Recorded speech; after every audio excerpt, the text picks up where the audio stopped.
Hello everybody, my name is TitansBane and welcome back to another episode of Z.A.T.O, I Love the World and Everything in It. When we last left off, uh, we finished episode 1 of the Iris background story thingamajiggy. We started episode 2 of Marina's chapter, currently still in the middle of chapter 2, or episode 2. And we learned some interesting things. We learned that Ira has, according to Marina, some kind of mental health issue kind of thing, and then Marina's older brother, like I guess he's a scientist or drug maker or whatever at the research lab. He gives Ira some meds and pills to help with that kind of stuff, and then Asya had like some really weird ass crashing out moment that was kind of weird, but yeah. So we're still in the middle of episode 2, so without further ado, let us continue. December 21st. The world is as bright. Oh, sorry. The world is as bright as a sunless day allows. The air is clear and soft despite the cold. The statue on the main square shines in silver. I have already made my rounds around the city. It's been a wonderful time as usual. I've seen all that there is to see. I've admired all there is to admire. Is what I would say if I were a liar. I travel south, towards a single place I've been neglecting. It's easy to avoid since it's right on the edge of the long residential street. The car repair shop. There's nothing special about it at all aside from the fact that the owner's son is a classmate of mine. So what's my problem with it? I suppose you can call it pettiness. Ever since that one incident, I've been avoiding the spot like the plague. But it was never the shop's fault. It was poor luck, that and my own overreaction. If I want to achieve my goal, I need to get over myself and face it. That's right, I'm sticking to it. I'm sending my message to the universe. Of course, there are requirements I have to meet. I need to take in and process the beauty of the whole entire world to achieve the right signal strength. If I can't find the beauty in everything this town has to offer, how can I ever grasp the grandeur of the planet, let alone the universe? I'm well familiar with every other part of Rakuta 5, so excluding one area because of an old joke gone wrong is just unfair. I'm sorry, car repair shop. I'll fix my mistake. Ah! I momentarily freeze up, then scoot behind a corner. Just now. Was it Garin walking down that side of the road? I peek out just to check. That's right. He's marching quickly, hands in pockets. A couple of times he turns around as to make sure he's not being followed. Huh. I wait until he is a good distance away before I come out of my hiding. I'd rather not encounter him after what happened yesterday. Yeesh. He's never been this crude with me before. I mean, there are plenty of people on the streets, so maybe I'm just being overly cautious. But better safe than sorry, right? The road ends. There's the workshop. It's bathed in pure white light, almost as if it's glowing, inviting me in. I take a look around and don't see anyone, just cold and empty cars. Some crates stacked by the building, concrete slabs. The snow keeps softly flowing from the hills. It's quiet. I take a peek through one of the windows, but the only thing I see is my reflection. They fixed it then. Is there really nobody inside? It's not like I particularly wanted to enter, but I thought that might be the best way to go about it. Have a quick glance, see how normal everything is, then leave. Nice and simple. It looks like they are closed today, though. I was certain they worked on Sundays too. I should just check the schedule at the door. There. A scratched up metal plate. Let's see. Monday, 9 to 20. Tuesday, 9 to 20. Wednesday, 9 to 20. Thursday, 9 to 20. Friday, 9 to 20. Saturday, 10 to 18. 1800. Saturday. Ugh. Okay, hold on. Monday, 9 to 2000. Tuesday, 9 to 2000. Wednesday, 9 to 2000. Thursday, 9 to 2000. Friday, 9 to 2000. Saturday, 10 to 1800. Saturday, 10 to 1800. I could not tell you what. Listen, like, I'm sorry, ladies and gentlemen. I I'm an American. I I don't understand the 24-hour clock. I don't know what these other numbers mean. These obviously are, these are super obvious, 9 to 10 a.m. I I'm stupid, okay? I'm an American. I need the 12-hour clock. I'm gonna assume that this shop closes between. I'm gonna assume that I'm gonna assume the 20 is probably like 9 p.m. and then the 18 is probably like 8 p.m. or something. I don't know. Fuck it. Yeah. Uh, hmm. Should be open. It's Sunday, just past 12. I knock on the door, then give it a tug. My throat. I'm dying. It won't budge. Eh? And give it another tug and then a push. That's strange.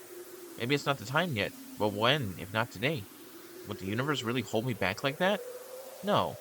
Let's not jump to conclusions. The mechanics are probably on lunch break. Huh, of course. Though I don't believe they had it listed. Did I miss that? Hmm.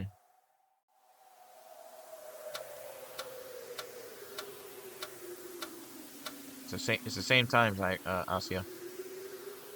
Yeah, so I'm gonna assume 1800 is 8 p.m. and then 20 is like 10 something. I don't know. Like I said, I don't know the format for the 24-hour clock.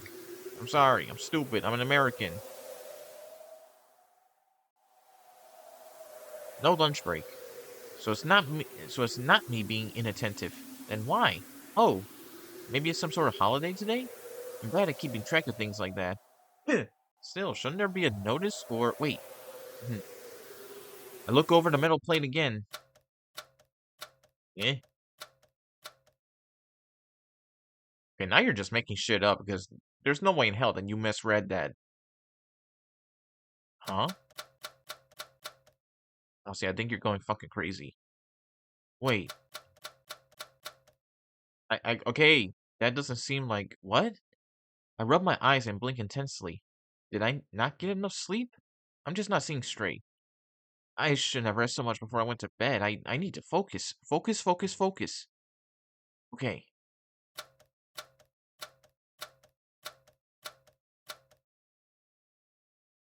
What are these times? Especially on Monday. What the fuck is this? Huh? Like, what the fuck? I don't. Saturdays, every Saturday. We're only open on Saturdays at random times. Whenever the times when we feel like being open on Saturday. I closed indefinitely. Why does down indefinitely? Ah, it's okay. I got it. I know what this is. I shut my eyes. It's just a dream. I've seen these things before. Come to my apartment door, but the number's all messed up and wrong. I need to make an urgent call, but the rotary dial wraps into a spiral. I'm running through my school and can't find the right classroom because the number I need doesn't exist. In times like this, I need to firmly close my eyes. I need to understand this isn't real. And when my eyes open, I'll be in my room. I'll see the morning light beaming in through the window, excuse me, projecting a bright square in the wall. I look into the silver of the sky. I look into the silver of the sky outside, and it will be a soft hue, pink and blue.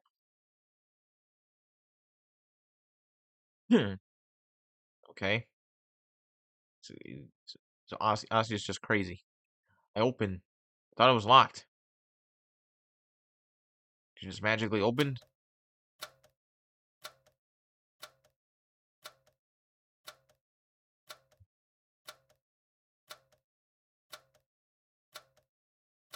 Who the fuck is texting? Oh God, Jesus!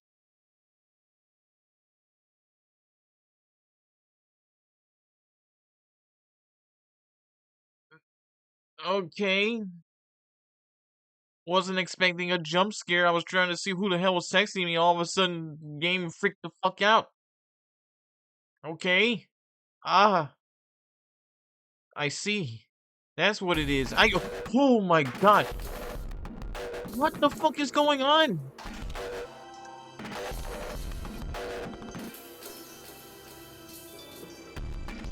Okay, I thought I was. Oh, Tosia's face is happy, calm, sad, surprised, calm, happy, scared, happy, calm. What in the goddamn? Ah, what? What? I stumbled back. What is this? What is this? What's going on? My vision is clear. Look around. It's all the same. Is there a prank? There's no one here. Is this a prank? It's like Garin. Yes, Garin's out. He was nervous. He's walking. Oh, hold on. I was looking. Wow, this is quite a prank. Sure, I think there's nothing you said. How did you? Oh my god, I can't read this fucking fast. I wonder, Garin, please. It's really amazing. You're really amazing. Like, oh, game. Let me read. You really helped me out today, Vadim. Today, I set out to fall deeper than before, to fall deeper in love. Right now, I'm so full of love, I feel like I'm gonna vomit. I'm so grateful, my fingers won't stop shaking. Thank you, Vadim. I won't forget this till the day I die. Hey, Jesus, what is going on? Please stop. When I looked in the mirror, I saw, what did you see? The window still won't let me peer inside. It's way too bright, so all I see is my own silhouette. The snowfalls, neither harsh nor light, because there is no snowfall, only snow. No, I misunderstood. Who said that I can't peer inside? That's me. That's me behind the glass. That's me in the corner. I'm looking in, looking out at the same time. I'm looking in and looking out the window. I see. What do you see, Asya? What do you see from the inside of a sealed body shop? The same thing that you see from the outside, Asya.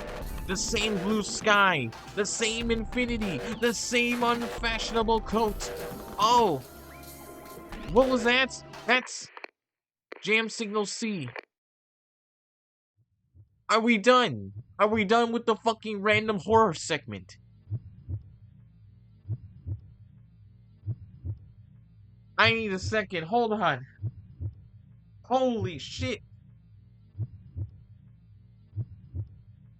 What the fuck just happened? It's... Holy my god. It smells of oil. The air is so thick, I feel like I'm choking. Ah. Ah. It feels like I have grit under my nails. My hands are cold, knees weak, arms are heavy. There's vomit already. There's vomit on my sweater already. Mom's spaghetti. It's dark. Am I covered in dirt? Everything's lined with sour dust, as if the voice sticks to my skin and coats the insides of my mouth and lungs. It's almost enough to make me puke. Come take Eve too. Come take Eve some too. In the car when is that car? He eat me key. What are they saying? Are they addressing me? Do they know that I'm here? Are they laughing? The voices have become completely unintelligible. The wall between us is becoming thicker by the second. I have to cry out to them. Maybe this time. Nothing comes out, or does it? It's just like my words collapse against the wall before they reach them. A wall. That's right. It's dark. It's a dark metal wall. Oh, excuse me. Excuse me. A closed door. A lock firmly shut. I've been banging against it, yelling, all to no avail. My body is too soft. My words are too weak. My outline is too blurry. Of course I can't break through. I'm no more than a shadow. A dirty, dusty, grimy shadow that reeks of petroleum and sweat. Why is a shadow afraid of the dark? A raindrop shouldn't fear the ocean. Oh god, I got the hiccups. Oh, excuse me, that horror segment fucked me up. Oh, excuse me. Oh, I need to breathe. Oh god. Why is a shadow afraid of the dark? A raindrop shouldn't fear the ocean. A fragment shouldn't fear the whole. Perhaps it didn't know it was a shadow. It lived too long, thinking it was something so much more solid. It believed the notion of agency existed in its world. What a naive little shadow that was. The time has come for it to face the truth. The blurry shadow slumps down, head against the wall. The voices are a muffled mess. There's no need to pay it any mind. Soon the shadows won't have the ears to hear with them, or to hear them with. Soon the shadow won't have to concern itself with anything. The smell of oil is sharp. Soon there won't be anything to smell it. The floor is cold, but soon there won't be anything to touch it. Pain is piercing, but soon there won't be anything to feel it. It's a good deal, isn't it? Girl, I don't know what the fuck you're talking about. The shadow doesn't resist anymore. The void opens its maw. Get out. The Jordan Peele movie? I want to get out. Huh? What? My head tilts upward. A clear voice. So clear it's like the words were spoken right into my ear. Who? I spin around. God damn it. Stop it. A window. Was it always there? Pale light seeps through the frost. The thin glass barrier is impossibly far, but maybe I can. No, I have to. I stumble and grope my way through the darkness. My hand strikes against something cold and heavy. What's that? Metal? A tool? Doesn't matter. Something to grab onto. Ugh. The weight steadies me. Wall. Well, this thing sure is hefty. Maybe I'm just out of shape. No, that's not true. I do have a shape. My body has a steady form. Of course it does, because my hand is firmly clasped around the wrench. I feel its temperature, weight, and texture. It's there. I'm there. My arm rises. If this doesn't work, it's gonna be really embarrassing. Embarrassing? Who cares? You either do or don't. Do or do not. There is no try. It's as simple as that. That's right. It is that simple. My arm swings down. You just committed vandalism. What the fuck? You. Who is... Oh, wait. Whoever is... Twitter notification. Fuck off. You. Who are... You.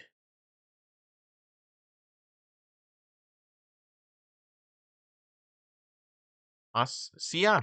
Someone's calling us. Damn signal C end. What? Are we done with the... I'm fucking bracing myself. Okay. We're back at school for some reason. Okay, so we just moved on to the next day. We just moved on to the next day without even caring, without even just... All right. Sure, whatever. Back with Marina. December 22nd. Man, the constant dark is making me depressed already. I hate this time of year. Is it that bad? Are you gonna tell her about what the fuck just happened, or are you just gonna, like, keep it to yourself? Or did you just, like, black out and have no memory of what just happened? Is it that bad?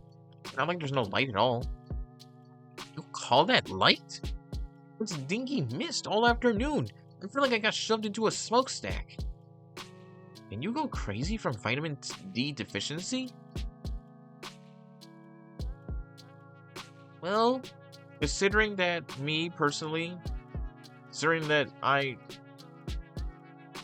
never go outside, I am usually inside, I don't touch grass, I haven't gone crazy, so I guess not. Maybe I'm just built different. Can you go crazy from vitamin D deficiency? People die from that? I don't think so, and personally, I find it rather nice. Everything looks so gentle. Bleh, it just makes me all moody. You guys made fun of me for that, can you imagine? Isn't it normal to feel down when you're not getting any sun? I've heard it's pretty common, yes. You wilt like a sad little flower. Exactly! You're so right. So true, real and true. I am a gentle rose, freezing to death. I waste away. No photosynthesis, no water, no nothing. There. You'll get your sunlight soon. Not until the end of winter, I won't. Anyway, I wonder how we haven't run into you yesterday. Who's we? I thought we'd see you at the library or something. Who's we? Oh, I just went to the outskirts. It's really, serene out there. She's not gonna comment on the fact that she's saying we? Who's we? Does she mean I? Either there's some crazy shit going on and Marina's like we, and she brought somebody else. I don't know who. Maybe Marina's like talking crazy, or it's just a mistranslation error and they wrote we instead of I don't know. So, Asya, you're not gonna mention how you fucking went to you went to the other world from Silent Hill and committed vandalism against a car shop. Either that, or maybe what we saw was like a flashback of whatever it was that she said that she was embarrassed about going back to the garage shop for. I don't know. I thought I knew what was going on with this game. Now I don't know what's going on with this game anymore.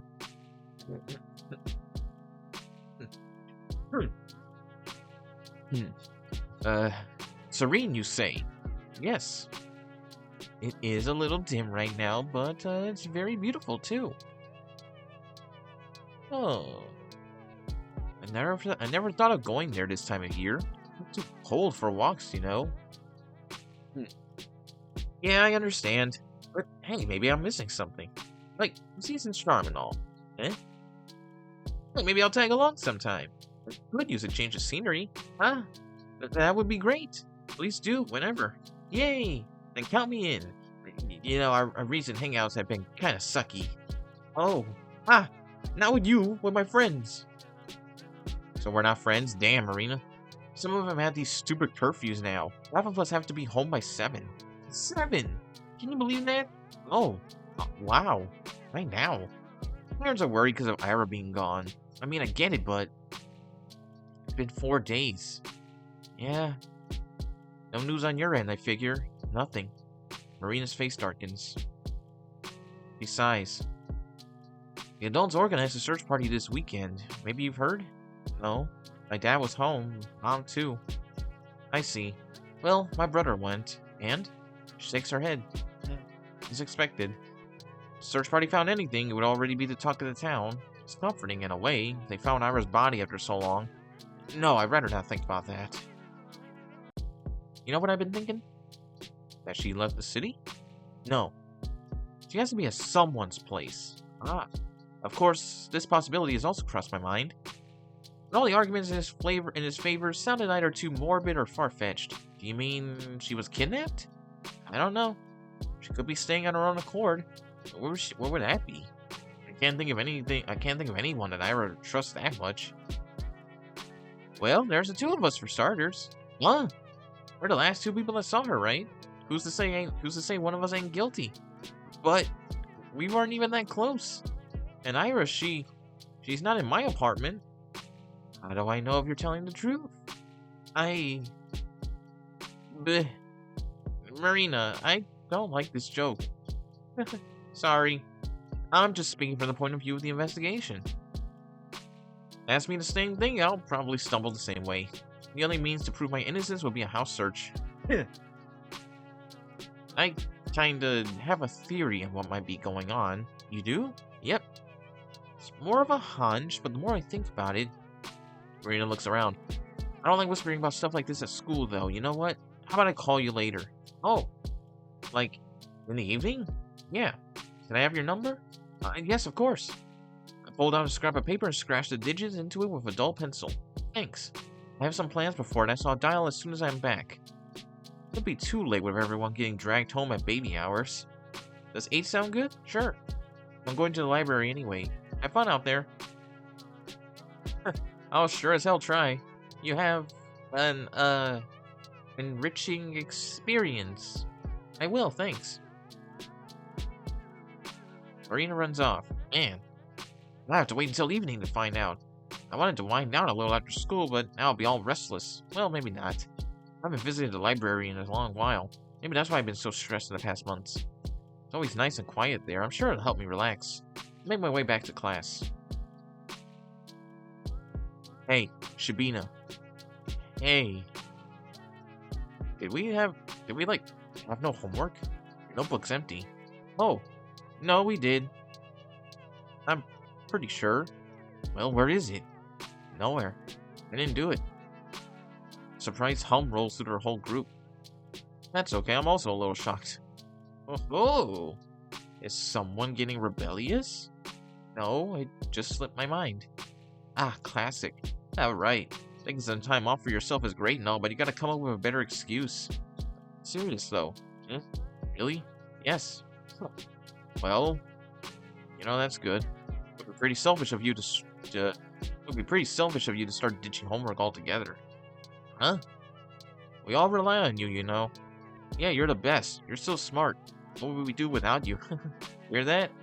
People need you, Shabina. Okay? We'll forgive you this time, but don't get used to it. Anyways. Lincoln, huh? What? Pass the notes. The Russian ones? No, fucking Japanese. No, fucking Japanese. You're supposed to be smart, ain't you? Okay, there. I really did forget. After yesterday's prank, my head was all over the place. Really? School was lasting on my mind. What do you mean, yesterday's prank? What are you talking about? Is she trying to imply that her going to the goddamn Satan world was a prank? Girl. I have no words. I'm not even I have no words. Asia, my god. Although that does remind me. Return toward the boys who are now preoccupied with copying Lakin's home. I don't know if it's Lakin? I'm gonna say Lakin. Lakin's homework. Vadim? He flicks his tongue. See, I'm busy. Yes, but let's shut up. Briefly glances at me. You want something? Ask me later. Okay. Bell rings right as Garin finishes his notes. I don't get the chance to ask him, not until the lesson ends. At least the teacher doesn't check my homework. She's always used to me always have it. Oh, excuse me. Yes, I got. She's used to me. At least the teacher doesn't check my homework. She's used to me always having it prepared. I feel like I've just abused someone's trust a little.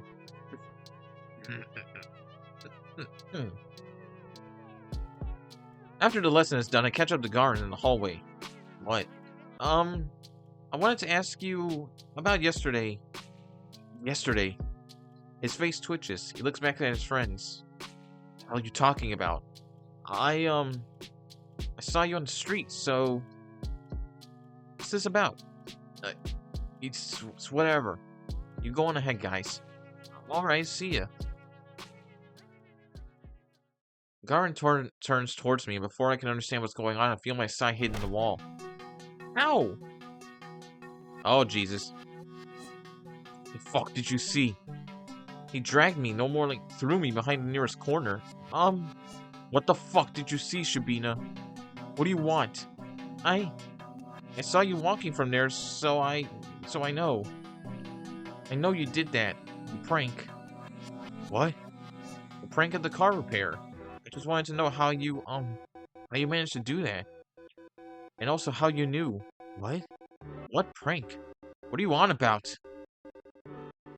I know you did that. Don't pretend. I saw you walking, looking guilty. It's okay, I think that's a pretty funny prank. I mean, well, I don't. I'd rather you didn't prank me like that anymore, but I've never seen anything like it. How did you do that? It was like a magic trick.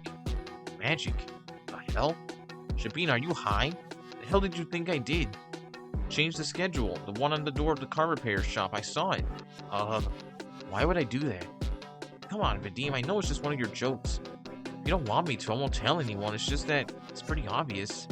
I just want to understand how you knew about that. Garin takes a step back, looking me up and down. Did you have a weird dream or something? No, why can't you just answer me? He sighs and runs a hand through his hair. I know you don't get out much, but stores change their working hours all the time. Freaking normal. No, not like that. It's not about the hours. I want to know. How did you know that I'd be going there? How did you know? How did you know about Tasia? He stares at me as if he's so confused, as if he doesn't get it. But I know he does. He's just pretending not to for some reason. Garin's afraid he'll get in trouble for messing up the metal plate. Oh, of course. Has to be it. He really didn't think this one through, did he? Okay, I don't know what happened, but you're talking nonsense. He turns away. Thanks for wasting my time, I guess. He's leaving. He's going back to the hallway. He can't go. Wait! Grab onto his sleeve. He shakes me up. Damn it, get off me! I said I have no clue what you're babbling about. Tasias, I don't know any fucking Tasias. Uh, he walks off hastily as if I were contagious. Why? This doesn't make any sense. Oh, excuse me. Garrett has never had any issue admitting to a prank. Didn't he take pride in pulling them off? So if he's managed something so elaborate, shouldn't he be bragging about it to the boys? Oh, excuse me. Why is he so dead set on playing dumb? Sure seemed like he has something in mind when I mentioned. It sure like he has something in mind when I mentioned seeing him from across the street. So it's not like I made anything up. Even if he's scared of being charged for defacing the timetable, he's going a bit overboard with the whole Oblivious Act, isn't he? No. Maybe I'm looking at this from the wrong angle. I'm being too cynical. I'm expecting too little of this kind, beautiful world. Lauren might not be thinking about himself at all. I didn't even consider this possibility, but what if what he's feeling is in fear? What if it's regret? It's never happened before. He's never been one to show remorse, and why should she? Why should he? It's all just harmless games, but maybe he realized that yesterday was a little too much. So when he saw how scared I got, he chose not to tell anyone. He thought it would be better to act like it never happened, just like those boys did. Of course, he'd never apologize. There's nothing to apologize for, but not gloating about it for Garin is as good as saying sorry. Garin, it must have taken so much from you. Is that why you look nervous? You're already doubting yourself, regretting your actions as you fled the crime scene. I'm sorry, I didn't understand what you were feeling right away. I didn't get why you denied it all so fervently, but it's okay. I see it now. I didn't hear the conversation with Marina. That's a false statement, but if I pretend it's true, if I don't do anything with that information, if I don't change the way I see either of them, then it becomes reality. It cannot be objectively disproven. Nothing happened at the car repair shop. If both me and Garin believe that, if both of us act like that is the truth, it will become just that. It's incredible. Never would have thought he'd do something like that. I didn't know he understood such things. Still not sure how he learned about Tassia saving me, or how he knew that I'd go there again. I'm sure he's heard about the incident, but I suppose stuff like that's not important anymore. You've offered me the option to undo what happened yesterday. It's very special coming from someone like you, and I appreciate the sentiment. I won't refuse. Thank you for that, Vadim. Thank you so much. Girl, this has all just been one giant-ass misunderstanding, because he genuinely does not know what the hell you're talking about. Town library. Feel like it's been ages since I last visited here. Objectively, it's very small. My mind involuntarily compares it to the Lenin Library in Moscow. I was so blown away by its sheer size during our 6th grade field trip. In contrast, this tiny reading hall borders on being claustrophobic. Its walls are the same shade of green as the school cafeteria or the corridor of a children's clinic. And yet, I still feel right at home. The book selection isn't huge, and I've read through pretty much everything I was interested in multiple times, but it's a quality over quantity kind of thing. We have some wonderful editions of the classics. I've heard most small-town libraries get low-quality prints, so I'm surprised that's where our closed-town privileges come in. Wonder if the same applies to cinema. I'm too shy to watch movies all alone, so I don't know a lot about the local lineup. I should ask Marina about that. Ostnienka? I don't. Long time no see. Where have you been, sweetheart? Hello, Lila. Lila? Ivanova? Fucking God. Hello, Lila Ivanovna. Fucking jeez. And you know, Lila. I'm sorry. I'm just gonna say Lila. I'm sorry I've been going out more. Ah, that's lovely. Don't apologize. I always said a young girl like you shouldn't spend all of her days cramped up in here. But I like being cramped up in here. I missed it. Lila smiles. She's the librarian. No shit. It's not that we're particularly close. We just exchange some pleasantries whenever I come by. So I didn't expect her to be happy to see me again. I suppose she doesn't get too many visitors. I feel like a pang of guilt deep in my chest. Actually, do you have, Angelique by Anne Golan? Oh dear, I'm afraid we don't. But, you know, my daughter used to love those books a lot.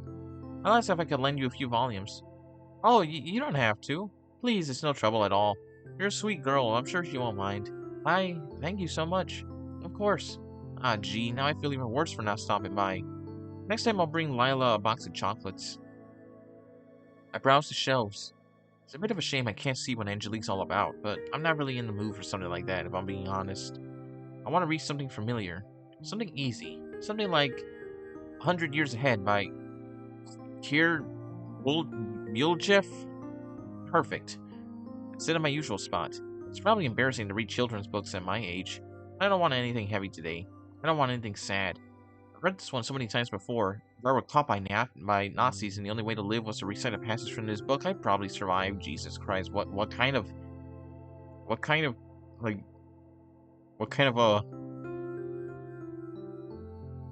example is that? Why would the Nazis want that?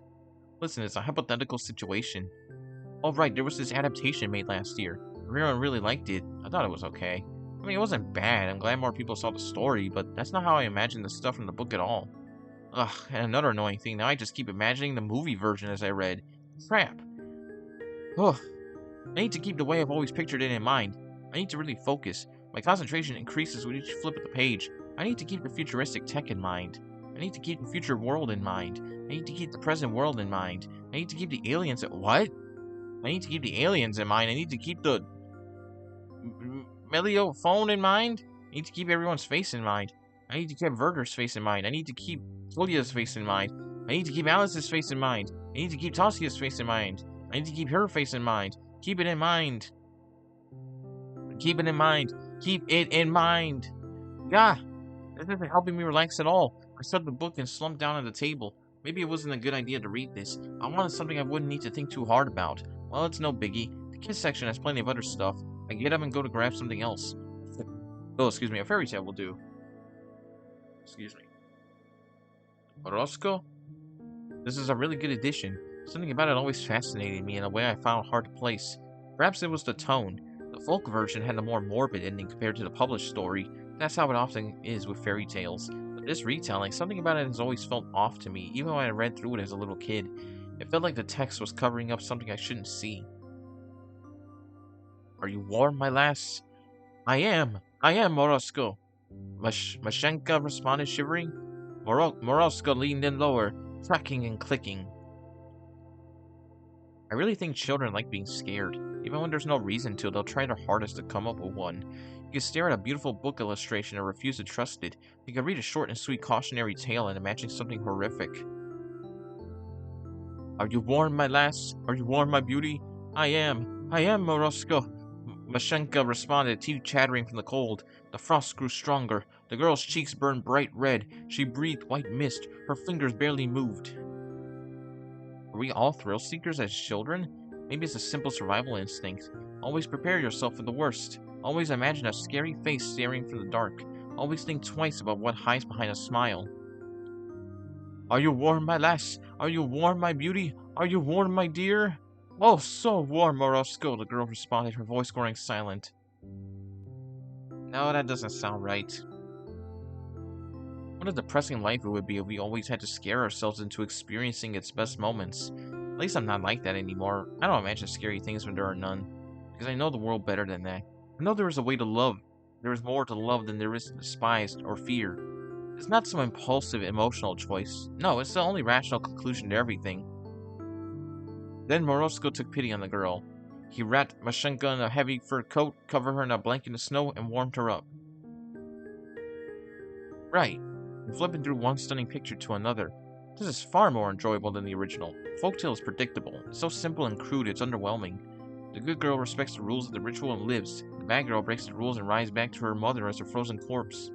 It's an interesting piece of folklore. The idea of it, I'm not sure what a modern kid could glean from that. Maybe Garn was right. I am getting rebellious. Although, if we look at Morosco, the entity as if he were the extension of the universe's will... Oh! I think I'm getting it. The real meaning. Of course. That's what it is. Morosco is the natural order. It's the will of the world. Yes, you may fear it. You can find yourself in a situation when any positive feeling towards it may seem impossible. But you must gather all your strength to love it still. And then, you will surely be rewarded. Yes, yes, yes. How have I never noticed it before? It's been beating me over the head all along. Now I see. In that sense, it's an incredible story. In that sense, every child across the world has got to read it. I look down at a page I've never seen before. It's Morosko and Mashenka. Every other character's face smiling wide and looking right at me. I did it. Got the message. The lesson you've been trying to get through to me all after all these years. I finally understood it. This is my little celebration. This is my acknowledgement. Today I've realized something very good and important. I stared at the page, this never-before-seen page, and I am filled with gratitude. I know that it's just for me and my eyes only. Nobody in this world but me has seen those smiles. What an incredible honor. You're such a lucky girl. Goodbye, Lila. Oh? Goodbye, Asya. Stay safe. Of course I'll be safe. Because I've got this amazing blessing, this acknowledgement on my side. I'll be okay no matter what.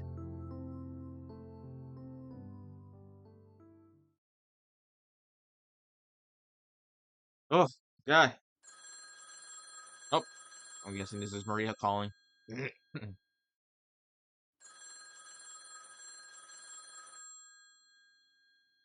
Hey, yo, Dougie! Pick up the phone! Hello? Evening! You hear Marina's cheery voice on the other end of the phone. Good evening, Marina. You're late. Huh? What do you mean? It's basically 8. It's a quarter past. Maybe I should have been the one to call. Sorry, I wasn't aware we're on a timer. Being a little late is fashionable, you know. I'm not very fashionable. Well, you can always change that. And be late? For starters. You can also make your hair all wild. Ever see Nastya from my class? She has this crazy perm. I don't know how to do that. Also, I think my dad would kill me. You go to a salon for it. I kind of want to get one. Liv says I look stupid, but what does he know? That guy dresses like a total schlub. Isn't she worried he could hear her? Oh, right. How was your library trip? Oh, well, it's a library trip. It was good. Come on, at least try to make it sound interesting.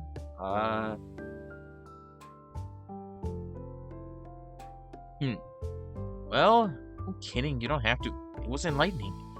Perhaps everything I've believed until today was wrong.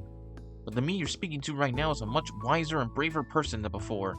That trip was pivotal. It was monumental. Whoa. Alright, that's what I'm talking about. Never underestimate Jesus Christ. Never underestimate the quiet types, they say. How was your hangout? Neither pivotal nor monumental, I'm afraid. Sat at the cafe, looked at some magazines. Got the new Rushnick. You read that one? Oh, no, I read, The Young Naturalist and Coaster. Huh, that does sound like you. What's that supposed to mean? Sorry, didn't mean it in such a bad way. But I mean, aren't you curious about something more, grown up? I read grown-up stuff all the time. Oh yeah? Like what? Books? Dad's newspapers? Mom's magazines? Oh, so mature. Well, what mature stuff do you read, Marina? The good stuff.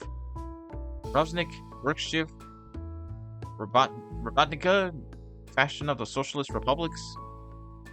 How's the last one mature? You know what, Asuka? I gotta lend you some of those. You'll love them. Eh? I don't know. I'm not really into... No, I'm serious. You're gonna love Workshift. They had this crazy story about a drug dealer last month. You have to check it out. There was one about a foreign prostitute or something a couple issues ago, too. I'll look for it. Those do sound really interesting. Alright, I'm not sure my dad will like me reading that, though. That's so? Well, then we can read it together. Really? Yeah. I'll bring some this week. Okay. Quite honest, I've been curious about those publications for a while. Last year, I even bought myself an issue of Rosnik. I read all of it in one sitting. But then Dad found out, and, well, it wasn't worth it. I guess I could just buy the issues and read through them right away. Then, throw them away, but it sounds really wasteful. Oh, maybe I could donate them to the library. It's not a bad idea. It's not a bad idea at all. Although if Marina will share her magazines with me, I might as well save my allowance. Right, so let's get back on topic. The reason I called you. Yes. There's a long pause on the other end of the phone. Almost as if Marina was bracing herself. Remember our talk about Ira's condition? Of course. Of course. Well, here's the thing. I told you how Ira could get into these states when she isn't quite there.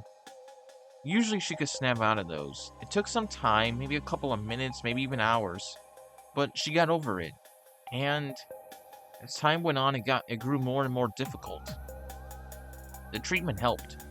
The pills acted as stabilizers. So it was like It was like the pits in her mind became more shallow. They still formed, but they became easier to manage, easier to climb from. And when Ira stopped taking them, it was like being dropped right in the middle of a canyon. Marina paused. The way she spoke sounded as if she had to force out every word, made worse by the muffled receiver. And that's just half the problem. There's more? When you stay in that state for too long, you begin to deteriorate. Huh? The human brain isn't made to handle that sort of stress. So as a result, our consciousness, our higher functions start to decay. What? In other words, we gradually lose what makes us human. I don't know if it's irreversible, but from all I've heard, that's how it is. I feel a cold lump in my throat. Higher functions deteriorating? Losing what makes us human? Just what? What the hell kind of illness is that? When we saw Ira that day, it seemed like she'd been out of it for hours. So there's a chance that if she didn't snap out of it soon after, her consciousness began to fall apart. But here's the thing.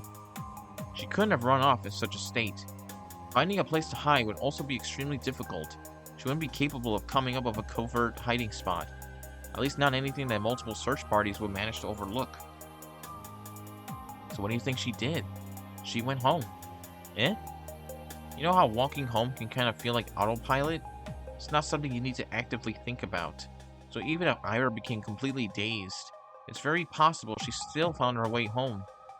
Although it must have taken her a while. I don't get it. She was declared missing that same evening. She came back, why would they file the report? I think they really did believe she disappeared. I told you it could have taken her a very long time. Hours even. Ira's mind was in tangles. She likely had no clue how long it took. So, what you're saying is, Ira's parents filed a missing report when she didn't come home as usual. That was probably late at night. Yeah, the report was filed somewhere after 2300. And after they already called the police, Ira returned. Yep. So why wouldn't they call off the report? She sighs. Well, that's the nasty part. Huh? Let's say Ira showed up a couple hours later. At 1, maybe 2, something like that. Consider the state she would be in by that point. Consider how Ira kept her condition secret. How she avoided both her home and public places. For all we know, it was her parents' first time seeing her like that. And if it was in that extreme state, head hanging low, blabbering nonsense, legs unstable, well, at first they probably thought she was drunk or high. They screamed at her, they demanded to know what she was doing, where, with whom, but then they stopped. They realized something was wrong. Maybe they feel it in their gut. Something about the way she slumped against a chair, or the way that she kept muttering nonsense, or the way that her eyes seemed both glazed over and alert at the same time. It had to be unsettling. No, more like really freaking scary. So, they might have panicked. Panicked? Well, maybe that's the wrong word. They tried to be rational. Panic, kind of rational. You remember our talk at the cafe? Yes. Their family has a reputation to uphold. Whatever remains of it, at least. Their daughter's already the problem child. The difficult, the unstable, one of the bunch. What do you think people would say to Ira coming home looking like she shot up God knows what substance? Or better yet, returning way past midnight mumbling like a lunatic. You're not saying that... Oh, excuse me. I'm saying that it would be inconvenient. It would exacerbate every problem the family already had. So in their minds, the best short-term solution would be to wait it out. Excuse me. Wait for Ira to come down from whatever drug she was on. They would announce that she returned only when she's presentable.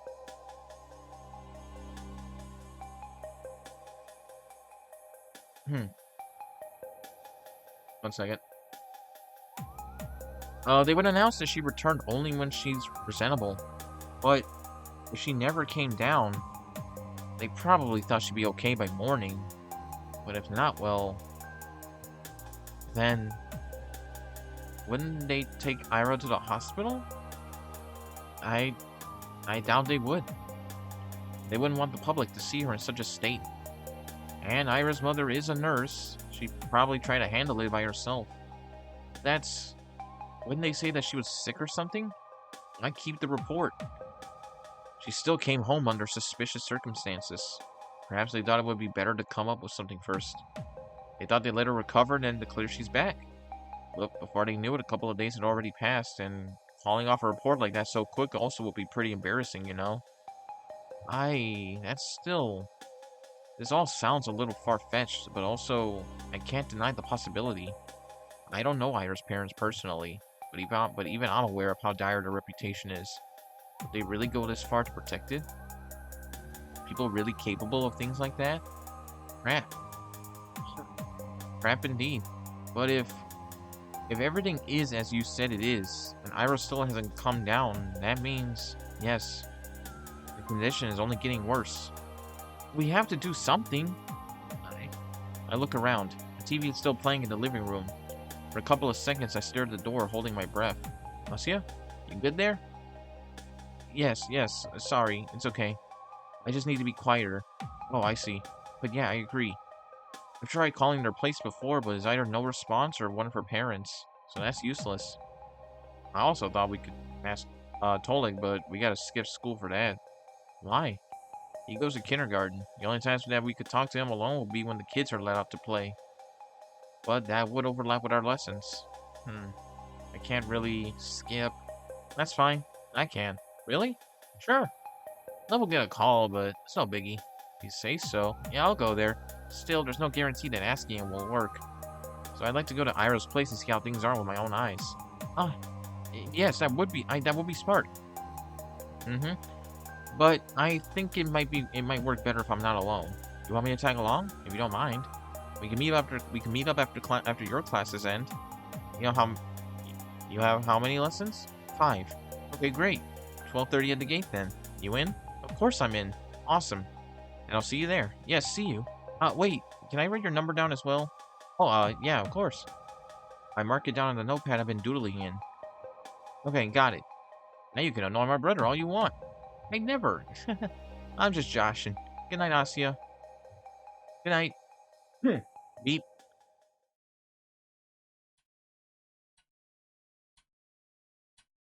The handset gently clicks against the cradle. I'm home again. The clock is softly ticking from the hallway. The TV continues to mutter from the living room. I look down at the shapes I've scribbled absent-mindedly during our conversation. The cross-hatching got really dense in parts. I don't remember focusing that much. I don't think I was meaning to draw anything.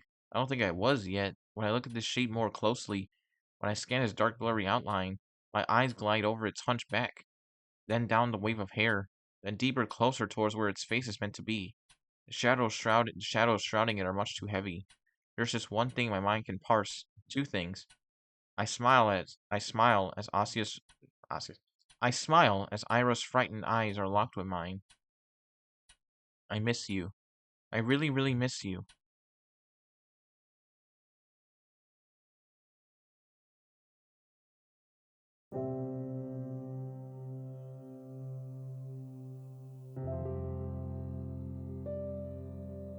Alright, I think I'm going to I'm gonna end it there. I think that's a good stopping point. We're ending this episode. Alrighty. So yeah, we're gonna end it here. We're ending a little bit earlier than I usually do. For the past 3 episodes, but that weird, that freaky ass scene in the car repair shop kind of fucked my voice from me freaking out, and now my throat is kind of tired from like freaking out. So I can't. So I'm getting pretty tired of talking. So yeah. So we're gonna end it a little bit earlier, just so I can rest my voice because my voice is dying. So yeah. So this has been for sure a crazy episode. I'm really I'm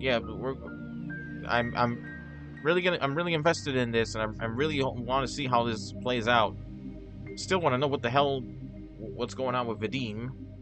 As much as I hate the bastard, I'm curious as to what deep dark secret the dude is holding. So anyways, everybody, that's gonna be it for this episode of Z.A.T.O, I Love the World and Everything in It. This is TitansBane signing out. Thank you all for watching. Take care and goodbye, and I will see you all next week. See ya. Bye bye.